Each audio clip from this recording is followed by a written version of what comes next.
Bringing the vision into a mission. This is Global Mission of Peace with the GoldFish Report on October 19th, 2015.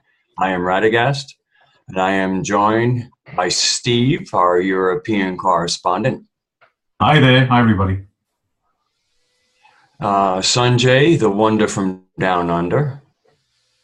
G'day. Just channeling Captain Hook again. Sherry Beal and a right to know. Thanks so much for joining us. Louisa, our media outreach, and we'll also inform a little bit more about our guest. Hi, everyone. Thanks for joining us, and thanks, Radagast. We have a very special guest with us today. We have John Otrin. He's an actor and activist who's going to be joining us, and I will give a little bit more of his background and credits, and once you introduce the ambassador. And of course, the voice of the dragon, the ambassador. Welcome, ambassador.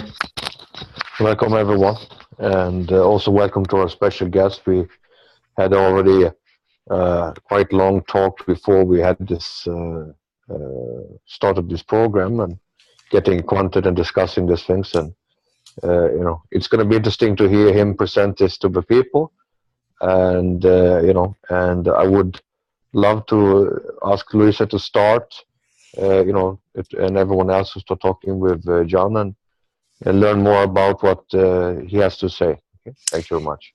Thanks, Mr. Ambassador. Today, we have a show that's just really going to be an eye-opener for everybody, and maybe a little shocking, in fact, because it's really kind of it's exposing the matrix that we live in and the control system that's on our planet, and how we're really manipulated into giving silent consent to the control that's on the planet. John Otrin is our guest today, and not only is he an actor, his credits include Friday the 13th, MASH, Little House on the Prairie.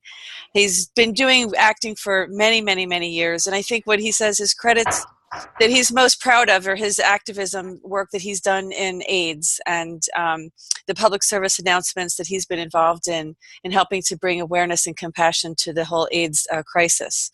But what he is going to be talking with us about today is something that he is a seeker of knowledge, and many times actors are this way, where they're really seeking knowledge because they really want to understand something in a much deeper sense and in a much deeper way.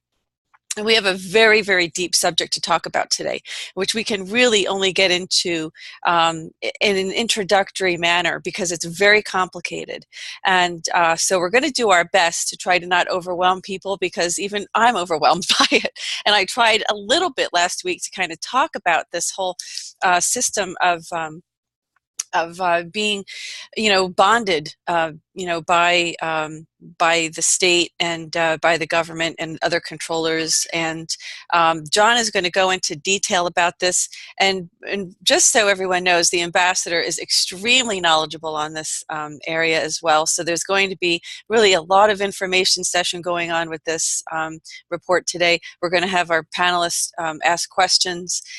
There's just an awful lot of information. So having said that, I want to introduce John, and thanks for joining us, John. And I don't know, where do we begin with this? The beginning, I guess. Hello, how are you? Let me say something first here.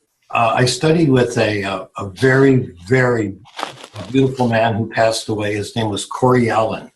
You might have remembered him from Rebel Without a Cause. He was the man that was in the chicken race with James Dean, and he went over the cliff. And he would say that actors are truthers and business people are actors. So as an actor, I'm always seeking and searching for the truth. And so that's where I begin, is looking for the truth. And it's very hard because the truth is really covered. And it's like peeling away an onion skin. It's hard to find it. You think you've got the truth, and then you peel it away a little bit more, and there's more to be peeled away. So where do we want to start? Do we want to start with admiralty law or equity law? We seem to be in admiralty law, and admiralty law is where we're located today. But the truth is admiralty law is just an offspring of equity law. And equity is the unwritten law. And admiralty law is the written law. There's the legal law, and then there's the unwritten law. Now, the difference between the two laws is that in admiralty law, there's always a winner and a loser, and it's adversarial. It's like one team against another team. Where in equity law, there's no one winner. It could be, both people could be, they could be equal. And does that make sense to people? Because does that make any, I mean, I'm trying. Yeah, so what you're saying is the law that we have that in the United States or worldwide, that's what we're having the admiralty law at the moment. That's what you're saying. Right. In admiralty law there's a title. And in that title means that you break it down that you become the trustee. And when you become the trustee of something, you are responsible for the payment of something that you don't own. Well, John, can we start with birth certificates? How do we start? How did that happen? How did we get started with that? Well, you see, admiralty law is like the law of the sea. So you are actually, okay, so if you're in a law of the sea, where is sea level? So let's start with sea level. Sea level used to be by the Corps of Engineers, where sea level is at a beach level. But then they changed it. Sea level today is considered the highest point in the United States, or the highest point in any country. So that means that you're actually under that jurisdiction. And if you're under that jurisdiction, you're by those rules. Now, if you go back to the sea, what happens if someone goes to sea and they're out to sea for 7 years? They become lost at sea. So it's an abandonment. So everything goes back to what is, isn't, and isn't is. It's very complex. It's not an easy thing, but I would love for somebody to ask me some questions. Yeah, so what happened was we're actually, with the birth certificate thing, we're actually equity. Is that what it means, that we're under this jurisdiction? Right, the birth. Let's look at birth. When a ship berths, there's double meanings in our English language. So if you go into a court, you're going into the birth. You know what I'm saying? In other words, let's go into a court. Court is like a tennis court. It goes back and forth. You're in admiralty. It's an interesting thing. So let's start with the first thing. In admiralty law, there's capital letters and there's upper and lower case letters. If you ever notice, on every tombstone, it's all capital letters. If you also look at your ships, they're on all capital letters. And if you look at your name on any of your, let's say your driver's license or any of your credit cards, it's in all capital names. So if you're in all capital names, you can only be one of three things. You're either a corporation. Remember when Romney said people are corporations? You're a corporation, you're a vessel, or you're a tombstone. So your birth certificate is actually a death certificate. It's a tombstone. And most people aren't aware of that. That's interesting, John. And can you just give us an idea how we are in this matrix, and this is silent consent, and by virtue of this certificate, this birth certificate, we have given silent consent. Can you explain how that works? Well, when you're born, you'll notice that a hospital will make you get a birth certificate. There's two parts to that. There's the application for birth, which is signed by the mother and the doctor. And if you want an application of your birth, the only three people that can get it are the doctor, the mother, and the person who's born. But then there's the birth certificate, which is in all capital letters, and that's the death certificate. So it's an interesting facet. Admiralty law is very complex. And if I could, go on. I'm sorry. Oh no, I was just going to jump in and say the definition of admiralty law, because just. But anyway, let me go ahead and do that. I'm sorry. Okay, admiralty law, also called maritime law, is a combination of U.S. and international law that covers all contracts, lorts, injuries, or offenses that take place on navigable waters. John. Correct. And if the sea level is the highest point in the United States, let's say, and the sea level is the highest point in Europe, that means that all of the land in Europe and the United States, if they're traveling together, you're under that jurisdiction. So what does it mean for somebody who's listening to this? What does it mean for them that they're not realizing the basic cuts of the chase? Well, first of all, it means that by being under Admiralty law, there's a whole set of rules, and if you understand those rules, then you can actually navigate successfully. But if you don't understand those rules, you think things are up against you, and then you get angry, and then you start, to make waves. For example, a man never has a child. He's not the father. He's actually considered his child is his offspring, whereas the mother actually gives birth to a child. So in Admiralty law, all children are bastards. The father is actually the state. They actually own the child. That's why. Yeah. So the state owns, and do they own us as well? That's exactly right. Right. So we're chattels of the state. Right, because if we haven't taken our body back after 7 years, they own us. We're abandoned ships. So who owns us, John? Who owns us? The state. And who owns the state? Well, that's kind of complex. Some people feel it's the banks that own the state now, or the state owns the banks. It varies. It goes back and forth. Yeah, maybe the ambassador can jump in also on that, because I know you two gentlemen are quite an expert, and it's kind of hard to wrap our brain around it to understand who owns us. What are we? What are we? Basically, it is created in a very confusing manner. Okay, so for example, first we have to go to the situation that most countries are corporations.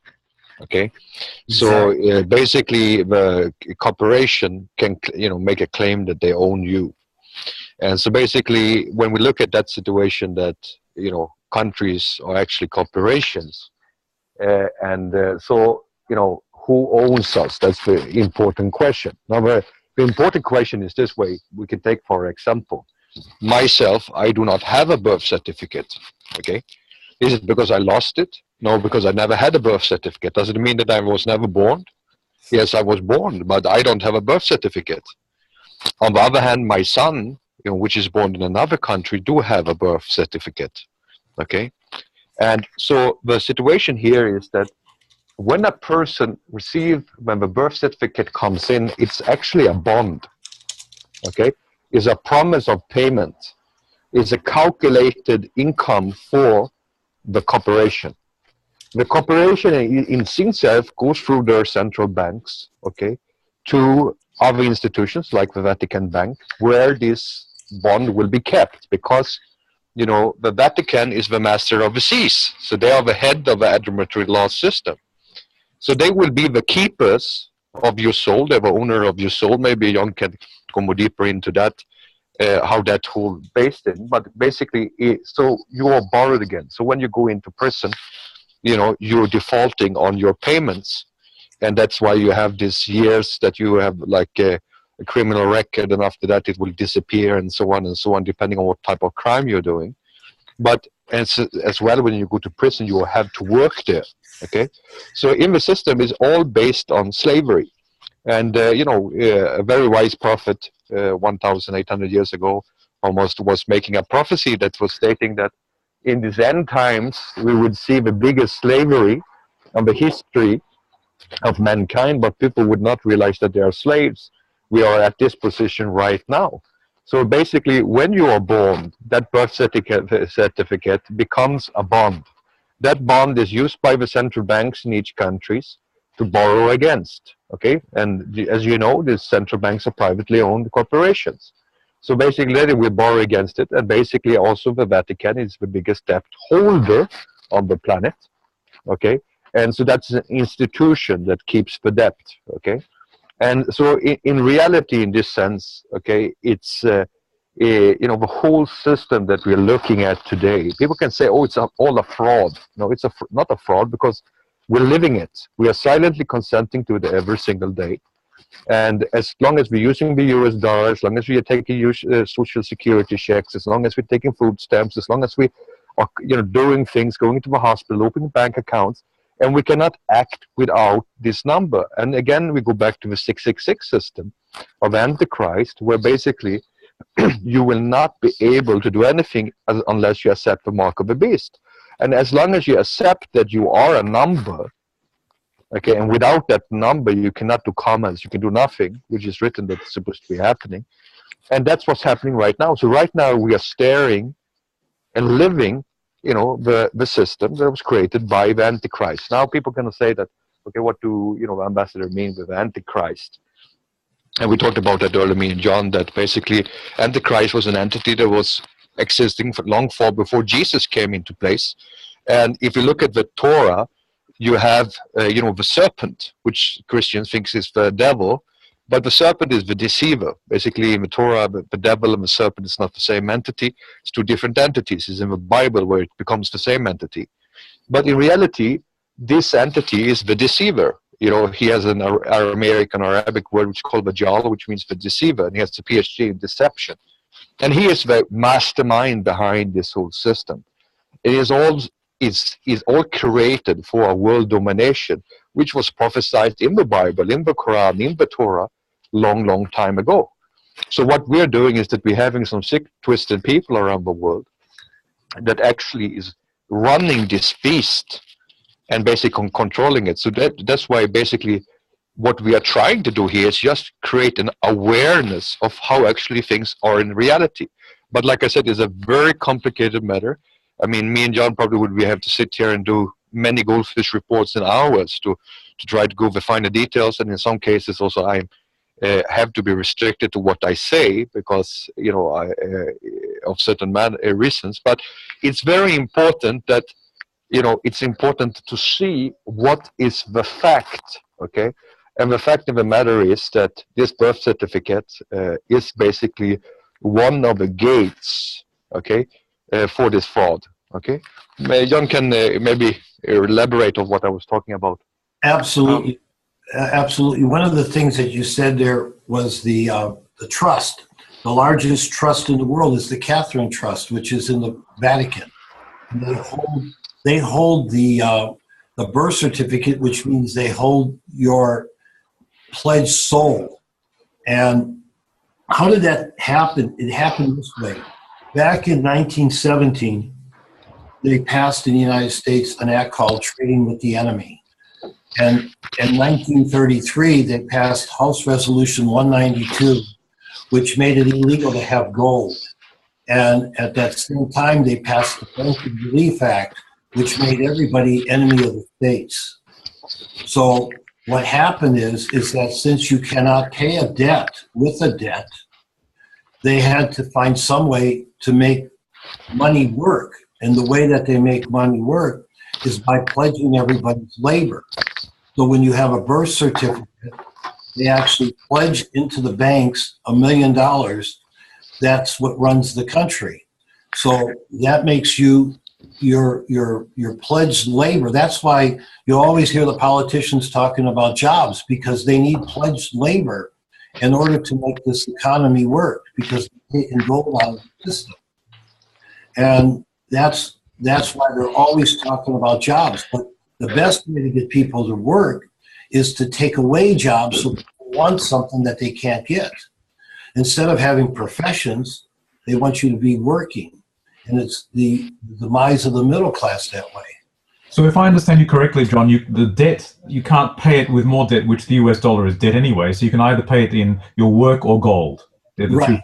And so so you cannot pay, you can only, so every time you, like for example, if you look at a dollar bill, you'll see that on a dollar bill, there's a little crest that says Bank of. But if you look at others, it says Federal Reserve System. And they're actually, a $20 bill is actually 1/20th of a dollar. A $100 bill is actually 1/100th of a dollar. Why is that? What is, isn't, and isn't is. It's a lot of what we look at is the deception. It's like, if you take, let me give you an example, what the ambassador is talking about, why people are so unaware. If you take a dish with cold water and you put a frog in it, and you turn the heat up very, very slowly, the frog will cook. But if you take some hot water and throw a frog in it, it'll jump out. People don't even realize what's happening to them. They're unaware. And that's really what the GoldFish report is about, is to make people aware of what's really going on. Yeah, we really are the frogs in the cooker. Oh, sorry, Sanjay. We really are the frogs in the cooker, aren't we? We are, because we're not even aware what's going on. We are. Go ahead, Sanjay. Yes, so, John, basically, from what I understand, this is very deep, because from the minute we're born, without even understanding, you get given a number, a invoice number, and and put into debt slavery as bonded labor. And as you said just then, the analogy of the pen. So that's when we're in the cold water when we're born, right? Like it's almost like a water birth. Right. And then over time, they slowly, through education and everything else, heat up the water where they're customing us, like, making us a slave, conditioned and acceptance. But it's always also based on what he said, the Quran, and everything is prepaid, because you can't be in debt without being prepaid. Now, we didn't even discuss this part. There's a thing called accepted for value. When you accept it, technically everything that is made is already prepaid for, because it says that if you believe in Jesus Christ, you will be saved for your sins. Well, that same process is in our commerce. And that means everything is prepaid. It's a very complex system that it takes a lot to really listen to and study. It's not. I understand now, as Ambassador says, the word jal. Jal is like a net, and in Hinduism there's another word called maya, right? It's all about this materialistic world where there's no end to desire. It almost feels the same. It's so deep that you can never find the end of it. Like, you can't pay debt with debt, but this is why they're getting us to create credit cards upon credit cards upon credit cards, and we're using credit, which is debt, to pay our bills. Notice this. People, like, for example, I'll give an example of something that occurred. GMAC Mortgage went bankrupt.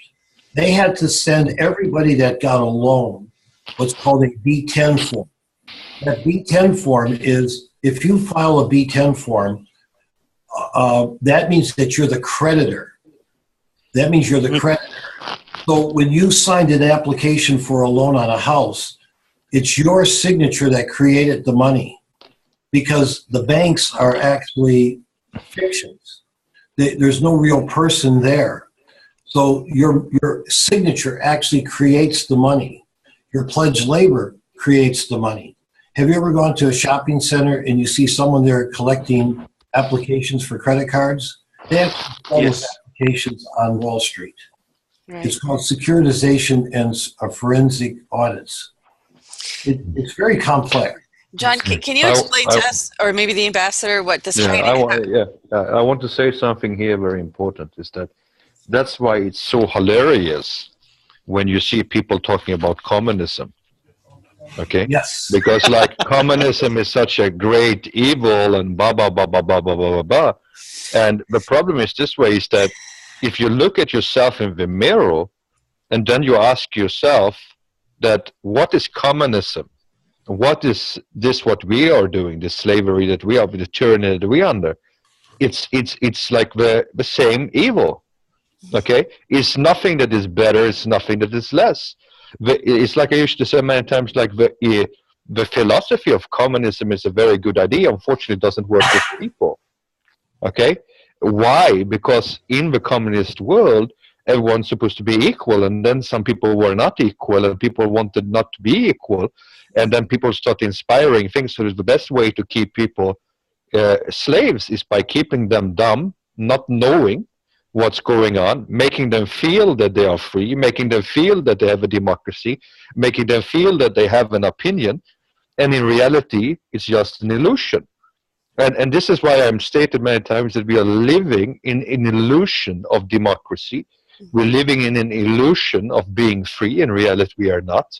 And at the same time, it's like, even, you know, when you are put in a concentration camp or in isolation or something like that, they can like capture your body, but your mind is always free.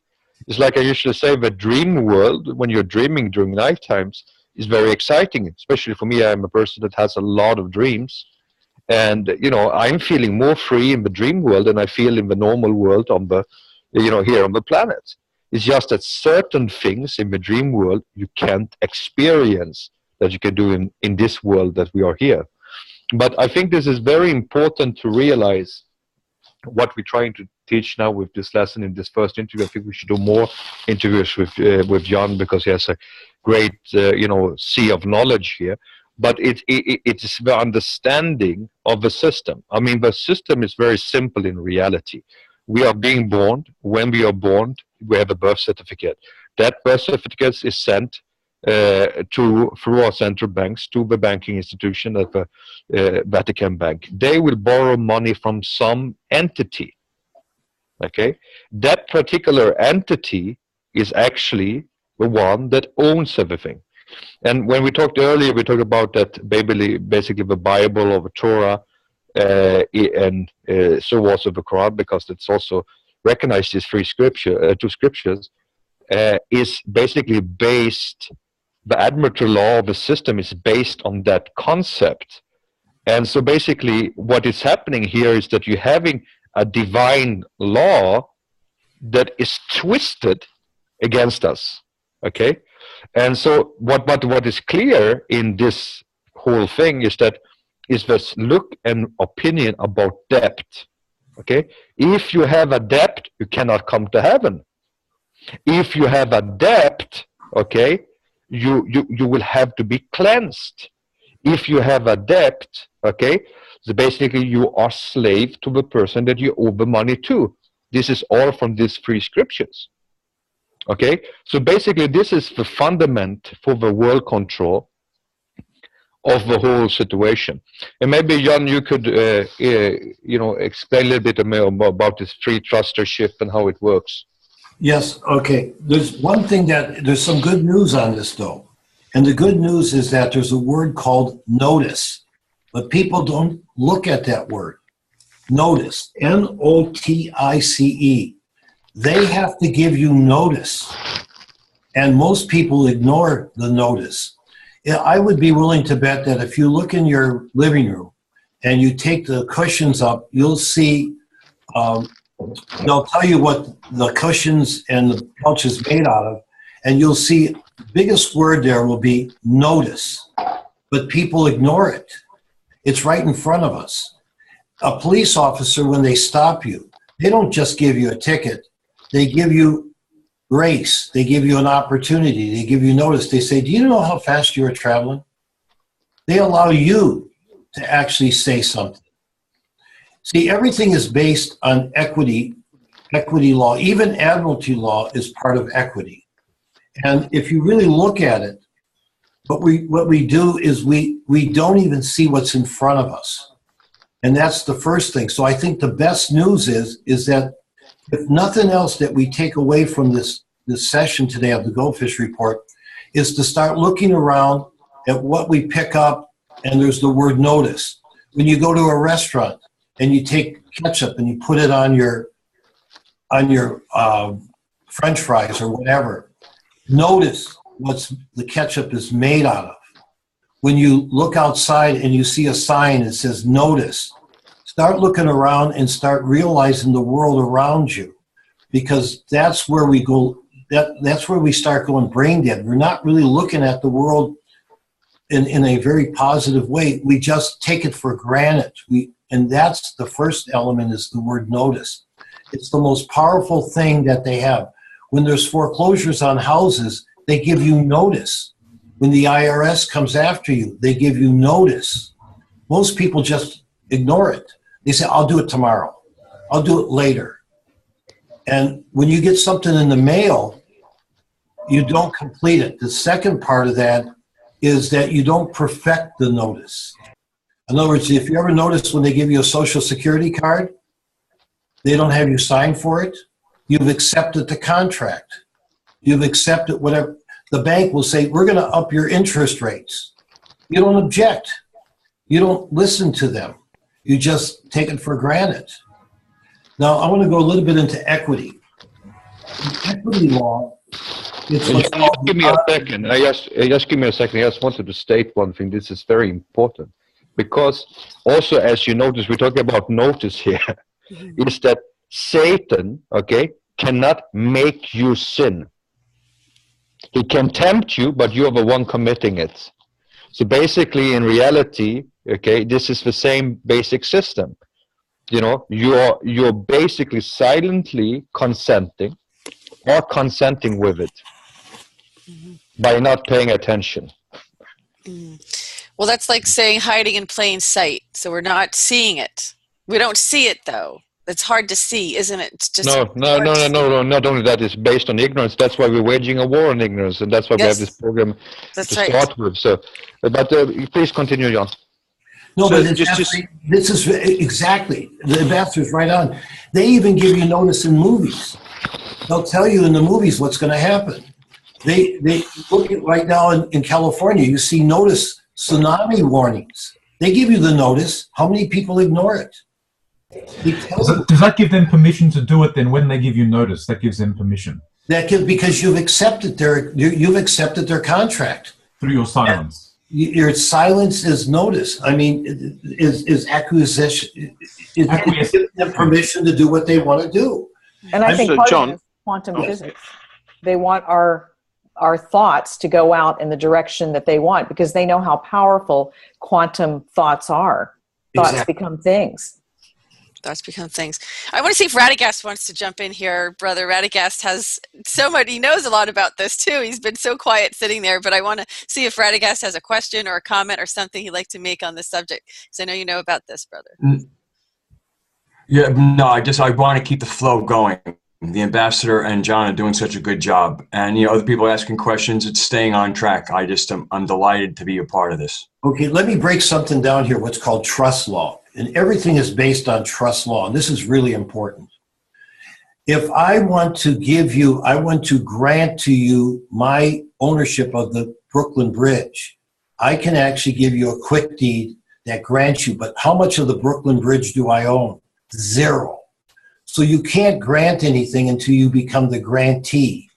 And in trust law, they don't even teach you this, but there are 4 parts to every trust. And everything that we have in this country and in the world today is based on trust law. There's called the grantee, the grantor, and then in real estate, it's the grantor settler, and then it's the beneficiary, and it's the trustee. A trustee is somebody that has something that they own that, well, let me say it this way. A trustee is somebody that has something in their possession that they do not own that they have to pay for. So if you get a speeding ticket, you become the trustee of that speeding ticket. You have something in your possession that you have to pay for that you don't own.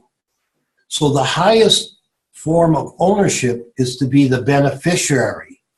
So when you have the beneficiary rights of something, you have the ownership of that. Now, most people aren't aware of that. So, like for example, on foreclosures, it's always a trust. It's a deed of trust. But the trustee that forecloses doesn't have absolute right. They have limited rights.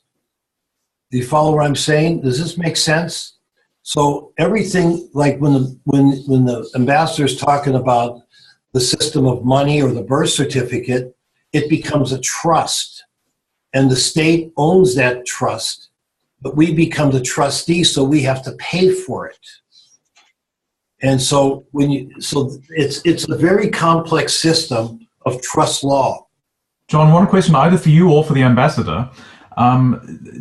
People are under the illusion, I guess, that we live within countries' geographical borders. Is this an overarching system that covers the entire globe, or is it just you sitting in the United States? No, it's everywhere. It's everywhere.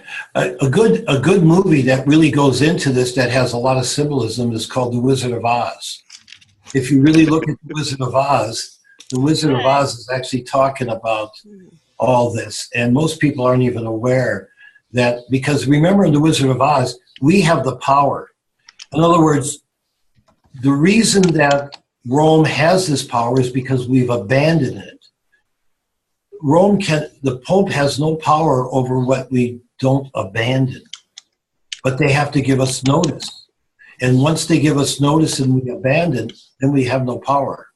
What do you mean we don't abandon? What do you mean by abandon? Well, abandon means you don't perfect. In other words,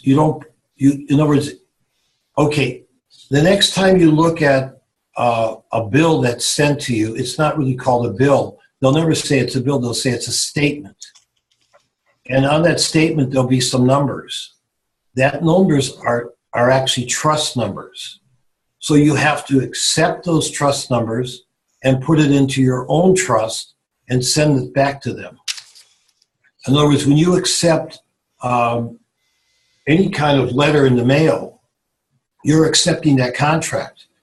The contract is actually the envelope, not what's inside of it. It's the terms of the contract that are inside.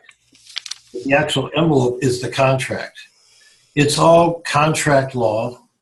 It's all it's very complex. Right. And I don't want to confuse a lot of people, but I would say the most important thing that you want to gain out of this conversation is you want to start being aware of notice. You want to start looking at what comes to you, what you pick up when you go to the grocery store and you buy something. Notice what's on the labels. Notice what you're actually, when you're on the street. Notice what's in front of you. Notice. It's powerful. That's important, John, that you're just waking us up. The goldfish, we're all waking up. We're never going to go walking anywhere the same anymore after this conversation today. And I hope everybody who listens will be the same way, and they'll pass this along to everybody that they know. But I know Radagast right now has a question. We have a few questions from our panelists. So let's go around. Go ahead, Radagast. Hello, John. When you mentioned that the envelope was the contract, I tie that back into something you said that is very subtle and not often part of the conversation, is the Postmaster General. And it's the postmark on the, isn't it the postmark on the envelope that makes it, that gives it its official stamp, or what makes it what it is? I mean, doesn't the post office play a role in this? Well, first of all, the Postmaster General is the third trustee of the United States. It's a very powerful position because the postmark is very powerful. There are people that on their paperwork, they'll use a 3-cent stamp. There's a whole process that in fact, Benjamin Franklin was offered the presidency, but instead of the presidency, he wanted to be the Postmaster General of the United States because he knew that the post office is one of the most powerful positions that you can have. If you look at tax on your house, a stamp, the Stamp Act. Notice the new stamps; they're forever because there's no marking of how much they're worth. In fact, if you look at a dollar stamp, you'll see one line go through it as opposed to 2 lines, which is actually a U. The 1 line means that $1 stamp is really saying it's 1 peso, because 1 line through the S mark is a peso, 2 lines is $1. And if you notice the contract on a mortgage, they'll say it in dollars, but then they'll actually ask you for money in pesos. I mean, it's very complex. The 3 trustees of the United States are the Vatican, the Monarch of England, and the Postmaster General. That goes into the United States when it was formed. The most powerful position, what makes America the freest country at one point, was the Declaration of Independence, which is actually a trust. It's a living trust that guarantees freedom for everyone. It's a very powerful, very, but it's not seen in a court of law it's only seen in the unwritten law of equity. And that's another whole conversation I'd have to get into. We will get into that. That's a And the other go ahead, Radhika. The other question I had attached to this was about how do we become the beneficiaries of these trusts that or like if we're a trustee, how do we become the beneficiary? Well, let me put it this way. A grantor settlor can also be a beneficiary. A trust, you have to collapse the trust.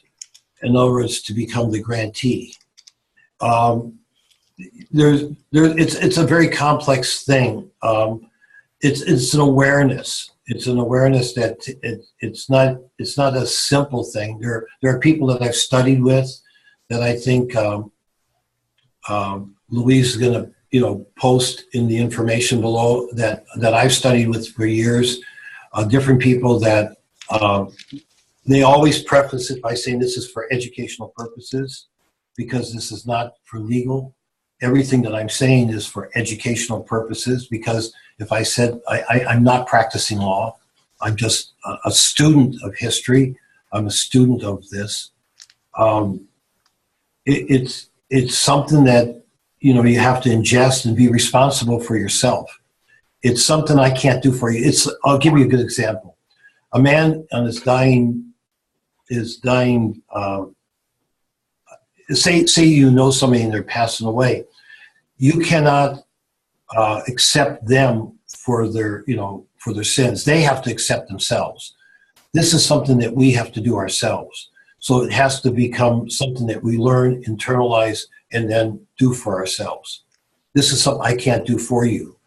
And I know that you know that you're just, playing devil's advocate here. But it takes a process of learning. It's an educational process that you have to really know that you're right. And also one important thing to state is that, no other man can forgive another man's sin. Exactly. But he can forgive another man's debt. Right. That means basically if you owe me money, I can forgive your debt, but I cannot forgive your sin. Mm-hmm. And this is a very, very important thing. So yes. All these trustees, as you talk about, are just trustees. They're not the actual owners of these trusts of a debt. That's a complete different entity, and the only ones that actually could forgive is them. Very well put. This is something that I think the ambassador is starting just to awake people to start realizing that they have to look around and see what's there and not live without really looking and seeing what's around them. Because this is a thing that you have to do personally inside yourself, and you have to start understanding that you have to read and really look into it. And Louise, you're gonna actually post some of the places that I've studied with, correct? Right at the end of when I post the report, it's going to be in the description section below. And I just wanted to go to Sanjay. I know Sanjay had a question for you. I just want to say one thing which is important here also to mention, because we are talking about the family things, and we're talking about trustees, and people are talking about elders and all this type of different things. And I stated many times that I have noticed that majority of the people claiming to be involved in this world, including people like Neil Keenan and many others, doesn't know the difference between an elder and a keeper. Okay, and a keeper is a trustee, and a trustee is not an owner. And so when you have people like Swiss Indians of the world, even if he would be a keeper, means basically he has no right, okay, to touch this money or do anything with it, because he's not the owner of this money. And all the money goes to one source, okay? So that's a very, very important thing to just pay attention to for the people that's following this, the stories with the different former people that claims to be engaged with elders and keepers and so on and so on. And even the elders have a master, okay? So that's very, very important to put attention to. Okay? Yes, and I think the end of that line is the Chinese dragon family. Go ahead, Sanjay. You had your hand up? Yep. So John's gone away. No, I'm here. Okay. So yeah, just the whole Wizard of Oz. I almost feel like the Tin Man, not Dorothy following the yellow brick road. This thing that you just said, and that's made me notice the word notice. So when we get given a notice, do we have a set time that we have to respond to? Because I mean, this in Australia, it's a big thing, and I know we talked about this before. There's a sovereign nation within Australia, which a lot of people don't know about. And what he did was he declared war on Australia, and there was a notice. Obviously, now I see this word notice, and the Australian government didn't do anything about it at the time, so then he got to be a sovereign nation. So you're saying that when we get any bill and we open the envelope, we accept in the contract, but then inside is the content of the contract. So we need to notice that, and what rights or what do we have, what time do we have, or what actions can we take to say, well, we don't agree with it or stuff like that. Like, I mean, we don't want to just accept the increase in interest rate or increase in credit card rates or all these things. What choices do we have that we can actually, well, disagree, I guess? I mean, at the moment, we don't know. We're agreeing without knowing. So the question I've got is... Let me answer that, because it's a very, very good question.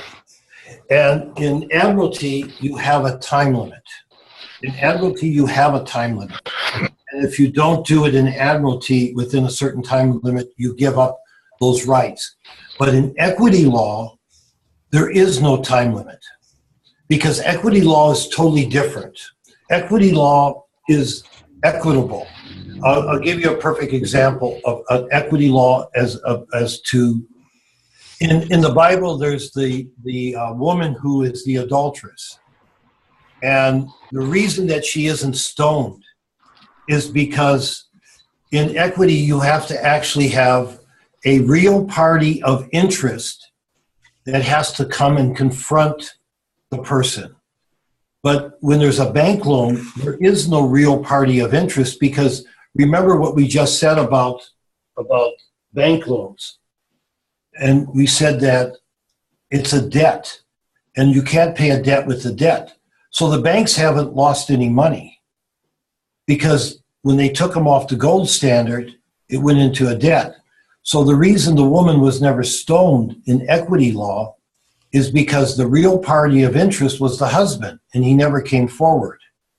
So there has to be a real party of interest, and there has to be something that actually occurred, and that person actually has to say that they had a loss.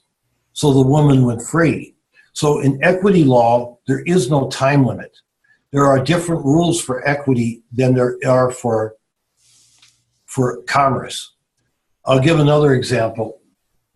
A man passes away and he has two sons. One works on the farm and another one's in the city going to school. In equity law, the man on the farm, the judge would say, you get the farm to the man that's on the farm, and the man that's in school, the man who got the farm would have to pay the debt for the person who was at school. So it would be shared equally. If a husband and wife have closure, in commerce, they both have to suffer, but in equity, it's different. And equity law is the unwritten law. If you want to study that, there's a great man that actually wrote, it's called Gibson. Gibson wrote, there is no statutes, there are no codes in equity law, because statutes and codes haven't been, they're just not there. It's just case law. It's totally different. And but it's a good question. So basically, what going on to what Radagast asked, because that was my second question, was so we get driven by lawyers and accountants to set up trusts, for example, family trusts and stuff like that, and become trustees, right? But after today, I will be noticing the word trustee as totally different, because you become a tin man, not Dorothy following the yellow brick road. Right. It's very important to be the beneficiary, right? Not the trustee. And people think, oh, I've set up a trust, I'm a trustee, I'm a big person. No, you want to be the humble person who's the beneficiary. Well, if you notice in The Wizard of Oz, she always had the right to go home. Yes. Just never executed it until the very. She always had the right to go home. She was the one who was living in the fictional world. She was living in the Matrix.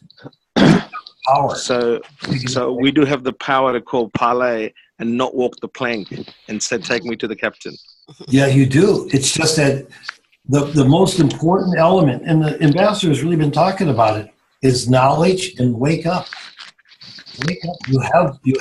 You have to stop just doing the. You have to look around. You have to be proactive. You have to know that giving is the same as receiving, and most people aren't aware. It's a whole different way of looking at life.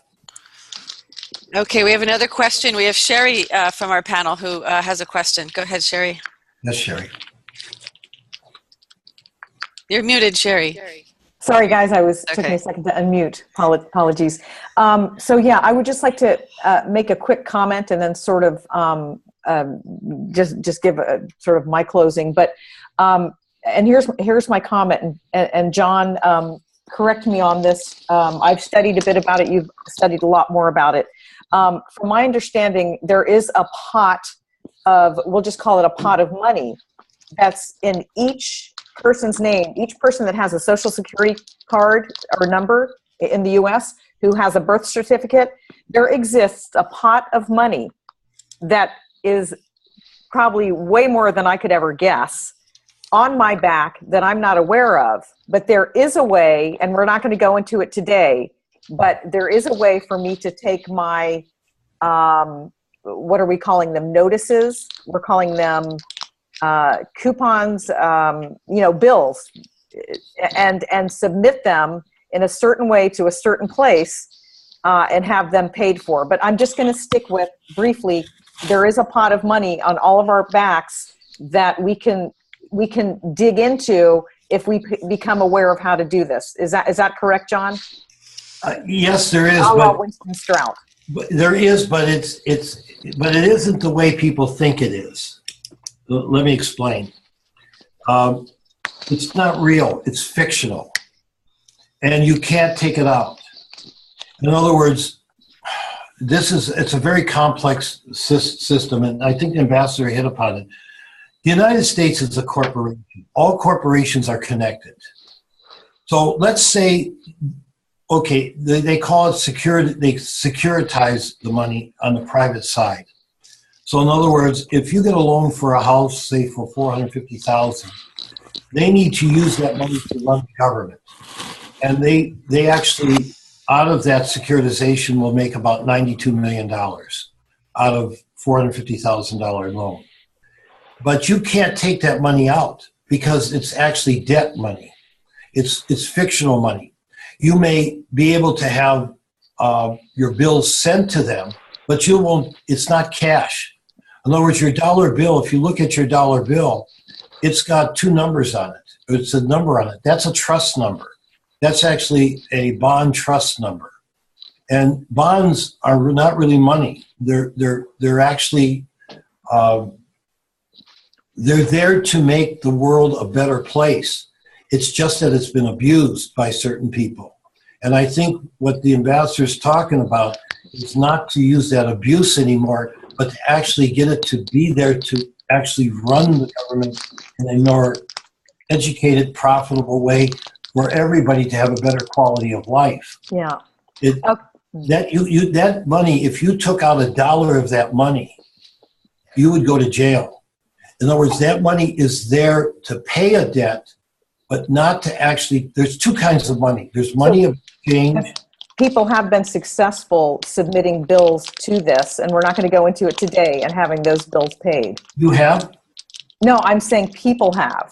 Certain people have, but you got to be very careful on that, because you have to have a certain status, and you have to be able to understand exactly how that works.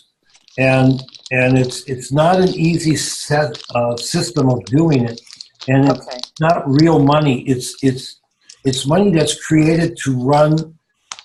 Okay, give me a perfect example. When you fly into Los Angeles or any city, you see all the lights that are going on, all the hospitals and everything that's going on.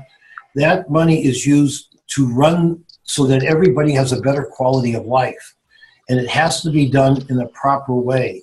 It's not like people think, oh, I can take that money out, because it's not real. There's money of account and there's money of exchange.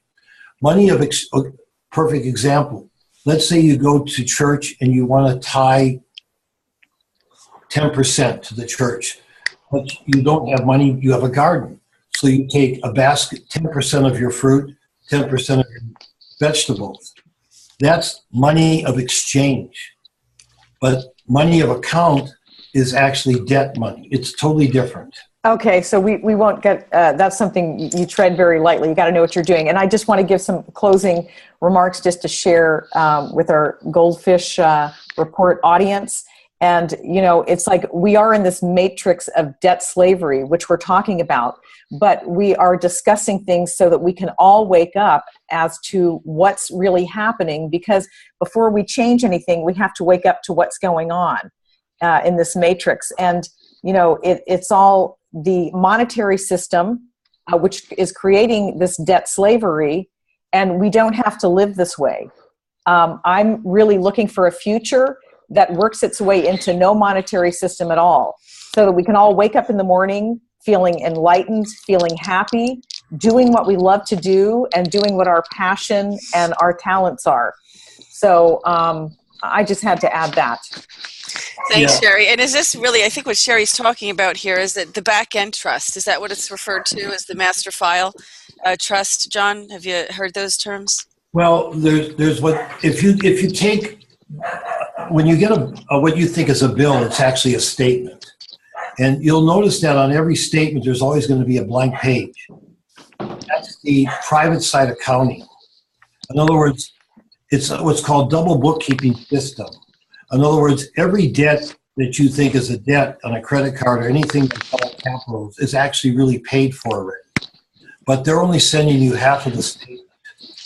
And it's a whole nother training and studying, and it's very complex. And I mean, if you're a buff of history, like I say at the end of this, there's a couple of people that I've studied with.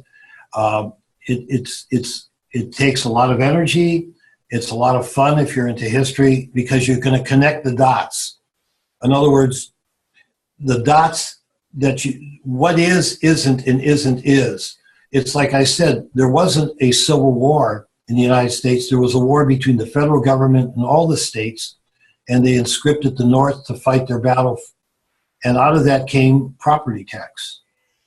And then out of the crash of '29, it became income tax. Prior to that, only corporations were paying income tax. So there's some people believe that the Constitution is a Chapter 11 reorganizational bankruptcy. And, you know, you have to go and read about this to understand exactly how you feel about it. And it's all educational.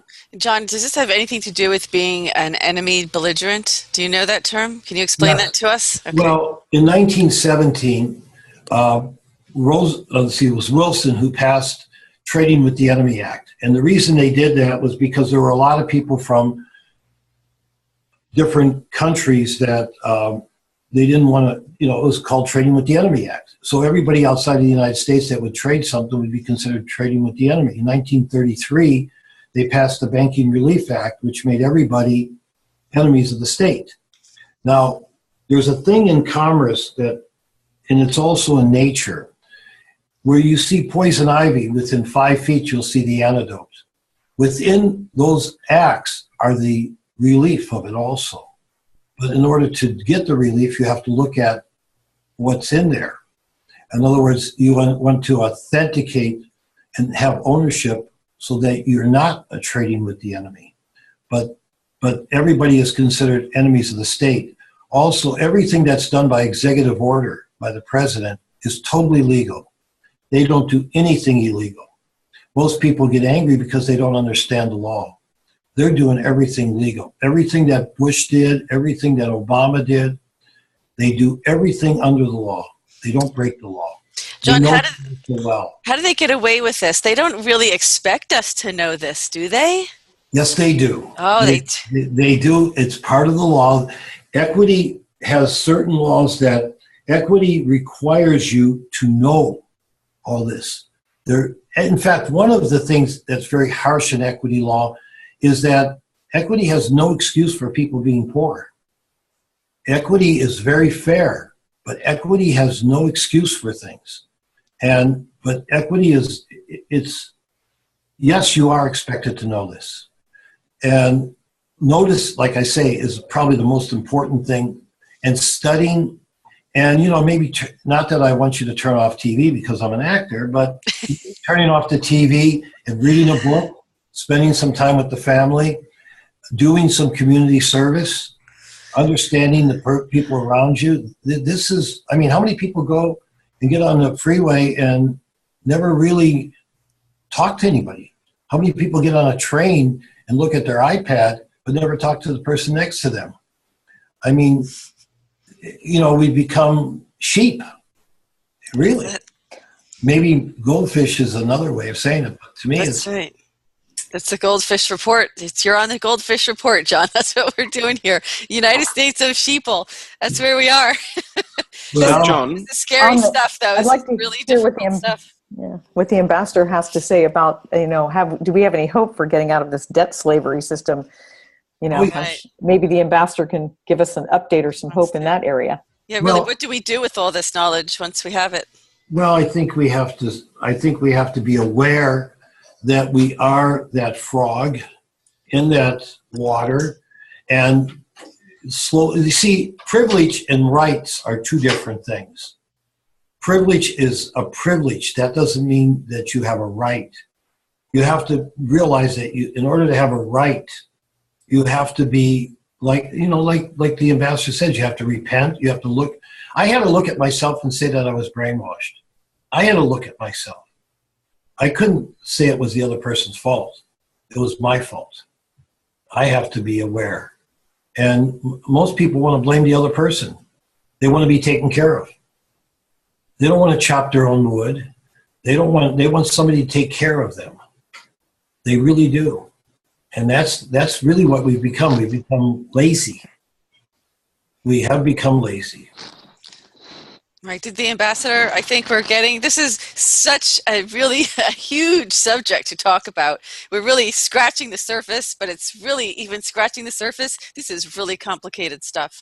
And it really does require, a scholar to understand it, even though we are expected to know it. Somehow they created that rule, and it's really, in my opinion, it's quite unreasonable. And it's not informed consent. That's the difference. And I think it is about informed consent, and I think what we're doing is just that. We're trying to inform people so that they don't continue to give their consent. Ultimately, what can we do about this? And I think if enough people understand how it works, we can do what at least in the United States, what the Constitution was meant to do, and that is giving us these rights to wage war against the tyranny. So I'd like to hear what the ambassador, before we start our closing comments, what the ambassador might want to comment on up to this point. Yeah. No, I just want to take, for example, now we have these thousands of people streaming into Europe.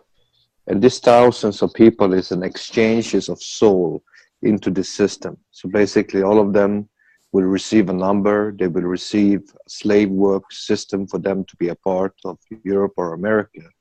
And that's basically what we're seeing here. We're seeing thousands of new slaves coming into Europe that will be bonded against and borrowed against by the institutions. And in reality, they will all belong to the same master that controls everything else. Okay, and that's the reality. That's why you don't see any politicians screaming too high and loud about it. They know actually that this is a benefit for the country. Okay, so more slaves are coming. Amen. True. So John, just a question when you talked about equity before. So the term when they teach you in finance, it's fair and equitable. And even in law, they say that it's fair and equitable. They're talking about this equity law kind of thing is where you have the just right but the whole thing is on you. You have to find out, and you have to be knowledgeable. You have to know that to fight that. Well, you see, that's what I'm really referring to, is that the Declaration of Independence is a bill in Chancery. And a bill in Chancery, you see, what happened was this, goes back to the time when there was the, when in England, they went into the Middle East, and the people would come back, like the knights, and they were gone for over 7 years, and they lost their property. So the king made what was called a chancery judge. And that was to be fair and equitable, because, you see, there was an abandonment of their property, but they wanted to have something that was fair and equitable. And it's called chancery law.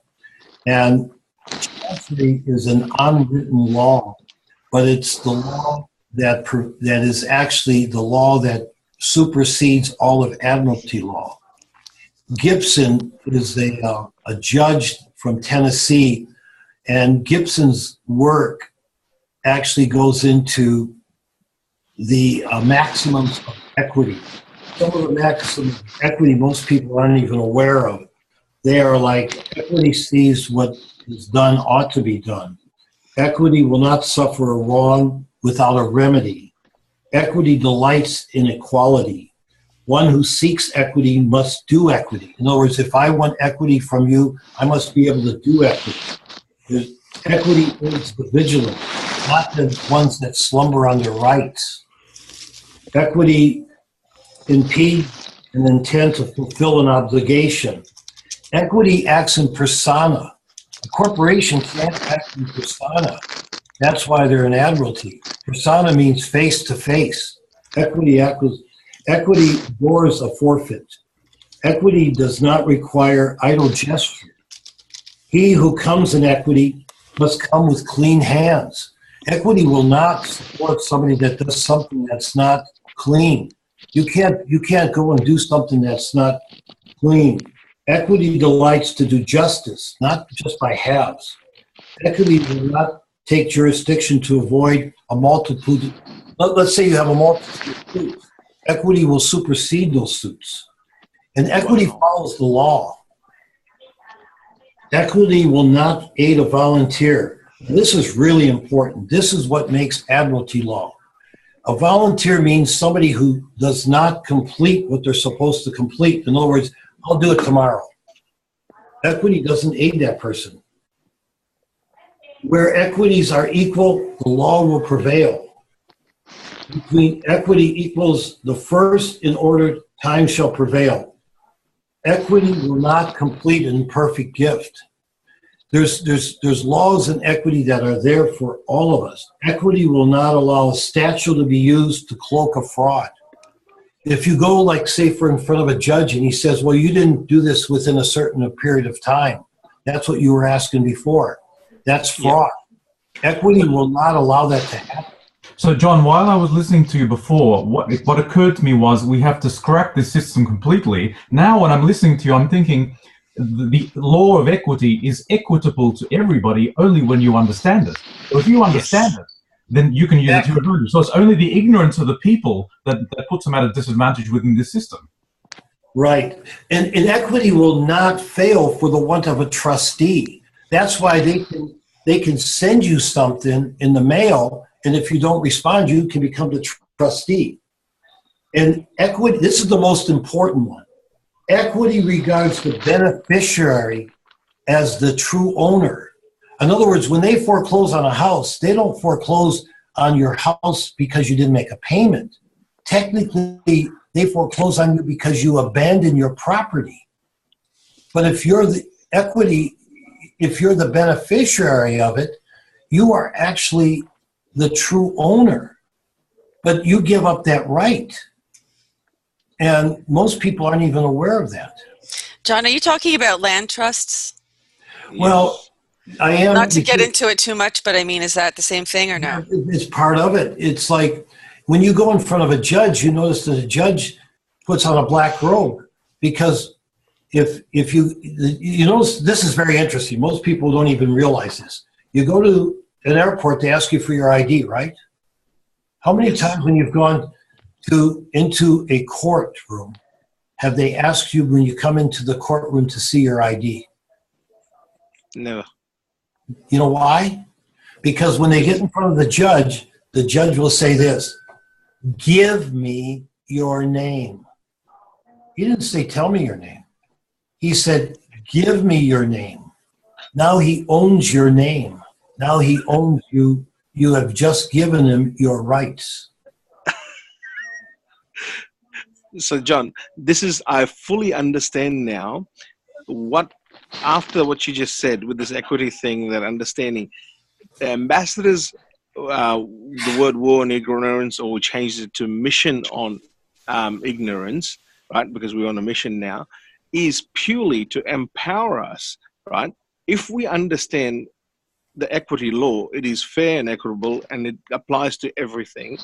And this is what the ambassador is basically trying to do with us and the humanity, is basically empower us so we do understand and have the knowledge. Because if you have the knowledge, there is a fair law.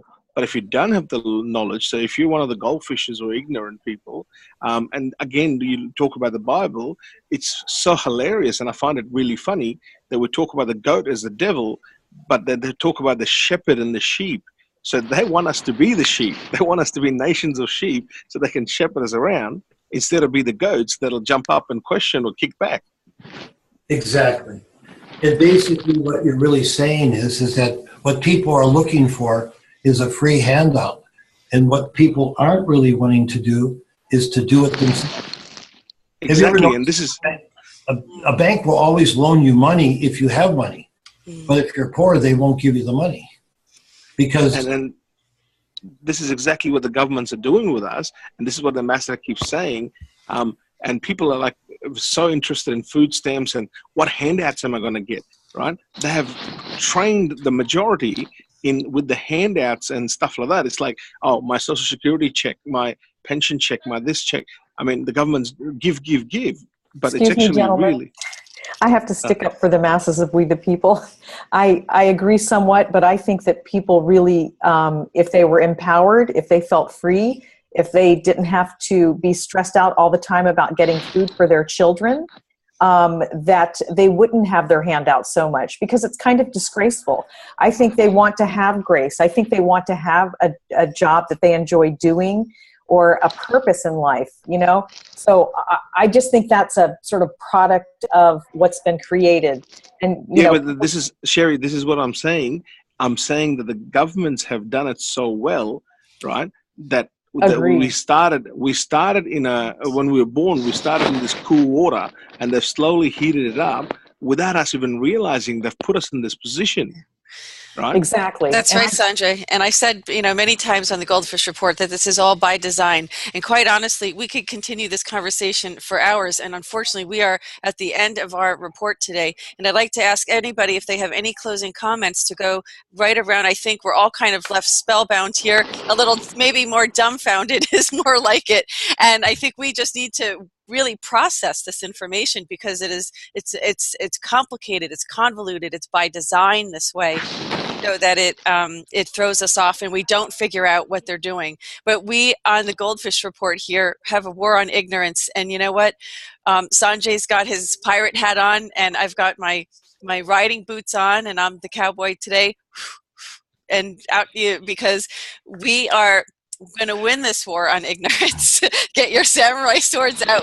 This is it right here. Don't change this channel, because this is where you're going to get the information. And I'm going to ask if anybody has any closing comments. I have some announcements. I do. Go ahead, Radagast. Well, I really like the way John laid out the equity law, because my own take on law is that law should be a living law. A common law should be the law that is written in our hearts by the Creator. We know what's right. We know what's wrong. And it has to do also with agreements between us as social creatures. And so if we do not stay up on what all our agreements are, if we're not aware of what equity is, we're abdicating our right to be in the dialogue of what I would call the equity law is, the law of the people. If you don't know the law, you can't contribute to the conversation. And therefore we get stuck with we're going back to written law because nobody knows. They go, oh, let's go to the book. And, and the people who write the books put the laws in there. So equity law, common law, human law has to be something that we all participate in and stay in the conversation. And if we leave it to others to do that for us, well, they'll do it for us, and the chances are we won't like the results. So that's that ultimate responsibility to be involved at every level of this. Thanks, Radagast. Does anyone else have any closing comments? Anybody? The ambassador. Did you have any closing comments, Ambassador? Yes, I have, but let the others speak first. I don't have a closing comment. I just hope that the ambassador, if you could please include in your closing comment, do we have some hope here, humanity, for getting out of this debt slavery system? Yes, I do have, because, this is the time of the Jubilee, and the Jubilee is when you set the slaves free. And the only one that can set the people free is basically the owners of the money. They can, like I stated before, they can state that you don't owe anymore, or you're forgiven your debt, or you have to pay it. So basically, my hope is that through the war on ignorance, through our common struggles that we have, and showing the world and showing the people owning the world that we are capable creatures as free men, that they would set us free. This is my hope, and this is also what I think will happen in a very, very soon future, God willing. Thank you so much, Mr. Ambassador. I mean, you provided so much more information on this subject than, I think we were prepared. It was a very complicated subject. John, we just want to thank you so much, John, for joining us and providing your wealth of information on this. We're really kind of all just sitting here waiting for this to resonate in our energy field. I have a feeling I'm going to be re-listening to this GoldFish report myself several times so that I could really understand everything that was discussed. It's way over my head, and I enjoy it. I understand some things about it from my research, but it's very complicated stuff, folks. And we're going to put links. I'm going to include links to this, to some resources that you can go to that John may know, or that other people may provide for us to do a little research on this for yourself. Keep tuning into the GoldFish report so that you can stay updated on, maybe we'll have more resources. Now follow us too, if you'd like, on our Facebook page, the GoldFish report Facebook page, where we will be posting articles that are relevant to the issues we talk about on the GoldFish report here. Like us, follow us, and you'll get your updates in your news feed. Also, we are still accepting proposals for funding. So if you have a project that you would like to have considered for funding, you can do a pitch presentation, and you can go to cbcglobaleducation.com to register for that. You can also always register to be part of our symposium, find out what's going on. You can go to the same website, cbcglobaleducation.com, to register for that. This Wednesday, we have question and answers. It's going to be every Wednesday with the ambassador. So please go to thegoldfishreport.com. Go to the contact section and submit your questions for the ambassador on www.thegoldfishreport.com. And also you can follow us on those each of the websites have links to follow each of these stories that we are reporting on. And that's it for this edition of the GoldFish Report. This was a big one. We're going to have more in a series, I think, on this, because there's just so much information on this subject, and people, I think, once they get a taste of it, are going to want more of it, so that everybody wakes up. So thank you for joining us, and this concludes this edition of the GoldFish Report.